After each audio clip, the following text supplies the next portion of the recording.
Mheshimiwa, tuna changamoto, amesema jana kakaangu Shigongo hapa, ya homa ya ini. Hili gonjwa ni kubwa sana. Leo hii mtu akipata homa ya ini anakula ARV kama vile ana chai. Sasa nani wa kututazama hivi?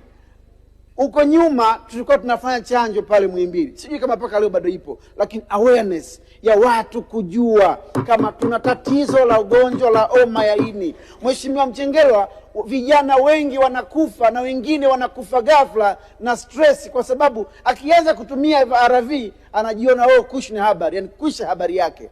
Lakini kama tunaweza kusimama kama Wizara ya Afya kwenda kuwaelimisha vijana kuna shida na kuna changamoto la gonjwa la homa ya ini, hili litatusaidia na kupunguza namba ya maambukizi. Ugonjwa huu unakinga kwa chanjo ya mara 3. Mheshimiwa Mchengerwa, wewe si tunakuita mtu kazi haswa, na kama nilivyokuambia mwanzo, suti yako nyeupe na kitu ndani yake, nenda kaokoe vijana.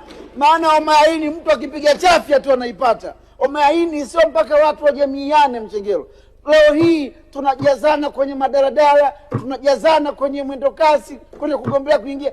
Mwisho wa siku watu tunaambukizana huu ugonjwa, na watu hawafahamu kwa sababu hawana elimu. Ili jukumu lilotoka wapi kama sio kwenu Wizara ya Afya?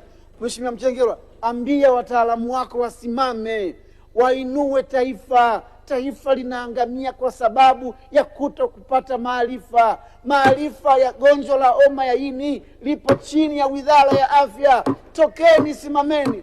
Mimi nimekuwa nikizungumza hili swala, hata humu ndani kuna wabunge hawajachanja chanjo ya homa ya ini. Mheshimiwa Mchengerwa, tuletee basi watu pale, watu wachanje ili swala liishe. Tunaogopana hapa, tunaogopana kwa sababu hili gonjwa lipo, na kama halipo watu wanatakiwa wafahamu. Mheshimiwa Mwenyekiti, baada ya kuyasema haya machache, mimi ni muombe kaka yangu Mchengerwa, hospitali yetu ya wilaya inafanya kazi vizuri, bado vitu vidogo vidogo. Niliongea vizuri na Mheshimiwa Katibu Mkuu, naomba ikipendeza mje Morogoro vijijini mtutembelee. Asante sana, asante kwa 10,000 Shigongo.